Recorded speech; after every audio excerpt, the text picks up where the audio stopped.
అయ్యండి పులిహోర చేసుకోవటానికి ఇప్పుడు నేను ఏటి కావాలో చెప్తున్నాను. పులిహోరలోకి సరిపడగా చెప్తున్నాను. ఇప్పుడు పులిహోర చేసుకుందామండి. ఎండుమిరపకాయలు ఒక 10 కాయలన్నీ చిక్కుకున్నానండి. తర్వాత పోపులండి, ఆవాలు ముఖ్యంగానే, గుప్పెడన్ని ఆవాలండి, తర్వాత మినప్పప్పు అండి, తర్వాత జీలకర్ర కొంచెం చాలు జీలకర్ర, తర్వాత శనగపప్పు అండి, అవన్నీ గుప్పెడన్నే, కొద్దిగా సరిపడినంత పసుపు అండి, తర్వాత పచ్చిమిరపకాయలు, అల్లము కట్ చేసుకున్నానండి, అల్లం ముక్కలు, తర్వాత ఏమో నిమ్మకాయ ముక్కలండి, తర్వాత కరివేపాకు, బెల్లం అండి, తర్వాత ముఖ్యమైనదండి ఇంగువ అండి, ఇంగువ డబ్బా, ఇంగువ అండి కొంచెం, తర్వాత పులిహోరలోకి సరిపడగా చింతపండు అండి, చింతపండు మొగ్గు అండి ఇది. తర్వాత కళాయి పెట్టుకుందాం. కళాయి పెట్టుకొని నూనె వేసుకుందామండి. సరిపడినంత నూనె వేసుకుందాం. నూనె కొంచెం ఎక్కువే పడుతుంది కదా, ఇవ్వండి చాలు. నూనె వేసుకుందాం. పోపు వేయించుకుందామండి. తర్వాత ఇప్పుడు అన్నము రెడీ చేసుకుందామండి. పులిహోరకి అన్నం రెడీ చేసుకుందాం. ముందు పసుపు వేసేద్దాం. పసుపు వేసుకుంటే బాగుంటుంది. తర్వాత ఏమో పచ్చిమిరపకాయలండి, పచ్చిమిరపకాయలు కట్ చేసుకున్నాం కదా, పచ్చిమిరపకాయలు అల్లము వేసుకుందాం. ఇదిగోండి వేస్తాను. తర్వాత ఏమో కరివేపాకు వేసుకుందామండి. ఇప్పుడు అన్నం కూడా వేసుకుందామండి. ఇదిగో అన్నం కూడా వేసుకుందాం. కాసేపు అలా మగ్గనిద్దాం. వేడికి అదే ఉడికినట్టు అవుతుందండి. అదే వేడికి పసుపు వాసన పోతుంది, పసుపు కూడా బాగా పడుతుందండి. ఇప్పుడు ఈ లోపల పోపు వేగించుకుందాం. పోపు నూనె మరిగిపోతే పోపు వేగించుకుందాం.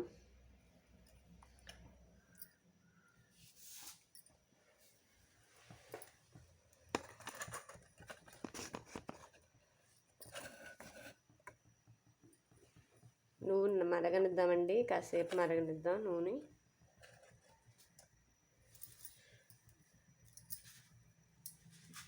మరగలేదండి నూనె. మర్చిపోయానండి, సాల్ట్ అండి. సాల్ట్ వేయాలి కదా, సరిపడినంత సాల్ట్ ఇందులో వేసుకుంటున్నాను. నేను చింతపండు మొగ్గలు వేసి కలిపేసుకుంటానండి. చాలండి, 4 చెంచాలు వేసాను, సరిపోద్ది. ఇదిగోండి నూనె మరిగిపోయింది. ఆవాలు వేసుకుంటున్నాను. ఒకటి వేసుకున్నాను. జీలకర్ర, మినప్పప్పు, శనగపప్పు ఎర్రగా వేయించుకున్నానండి. ఎర్రగా వేస్తే బాగుంటుంది.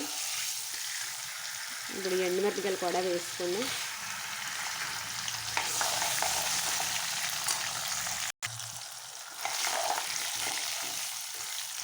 తర్వాత కమ్మగా ఉంటుంది కదా, వాసన కూడా వస్తుందండి. ఇంగు వేసుకుందాం. ఇదిగోండి మంచి స్మెల్ వచ్చేస్తుంది ఇంగు వేసేసరికి. పులిహోరకి ఇంగువేనండి ముఖ్యం. ఇంగు వేసామంటే కంపల్సరీగా కొంచెం బెల్లం వేయాలి. ఇదిగో బెల్లం అంటే ఎక్కువ కాదు, కొంచెం. ఇదిగో సరిపోద్ది. అయిపోతుందండి. ఇంకా అన్నీ ఒకటి వేస్తాము. పోపు మాడకుండా చూసుకోవాలి. అలాగని పచ్చిగా కూడా వేయకూడదు. పోపు బాగా వేగితే బాగుంటుందండి. అలాగని నల్లగా వేపుకోకండి. ఇదిగోండి ఇప్పుడు చింతపండు పులుపు వేసుకుందాం. అంతేనండి. మొత్తం అంతా పసుపు వేసుకున్నాం కదా, ఇలా కలిపేసుకుందామండి. కలిపేసుకున్న తర్వాత ఈ లోపల మగ్గుతుంది కదా, మగ్గిన మగ్గు కూడా తెచ్చేసుకుందాం. ఇలా కలుపుకుంటే పసుపు బాగా ఎక్కుతుందండి. ఇలా కలిపేసుకుందాం అంతానే.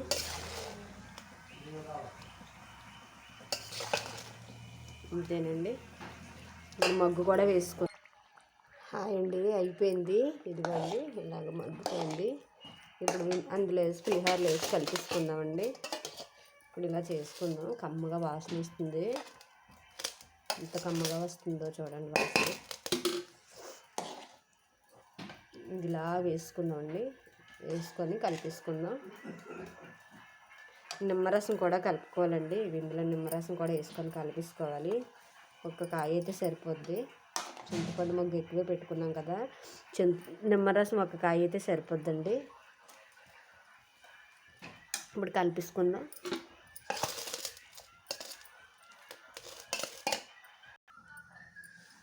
నిమ్మకాయ రసం ఇలా కలుపుకోవచ్చండి. ఉప్పు గట్రా సాలకపోతే వేసుకోవచ్చు. నాకైతే సరిపోయింది, అందుకే నేను వేయలేదు. ఇంకా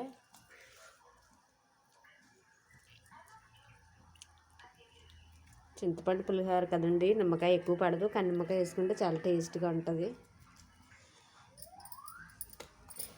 ఇప్పుడు నేను చెప్పింది ఒక 1/2 కేజీ బియ్యానికి చెప్పానండి కొలతలు. నేను 1/2 కేజీ బియ్యం చేశాను. ఇదిగోండి, చూసారా ఎంత బాగుందో. ఇలా కలిపేసుకోండి, చాలా బాగుంటుందండి.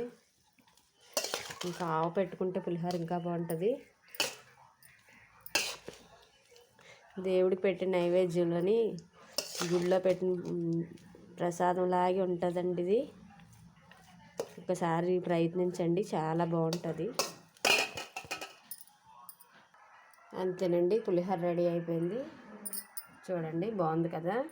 నచ్చితే కామెంట్ చేయండి, లైక్ చేయండి, సబ్స్క్రైబ్ చేసుకోండి. ఇదిగోండి, సూపర్ టేస్ట్గా ఉంటుందండి. బాయ్ అండి, ఉంటానండి.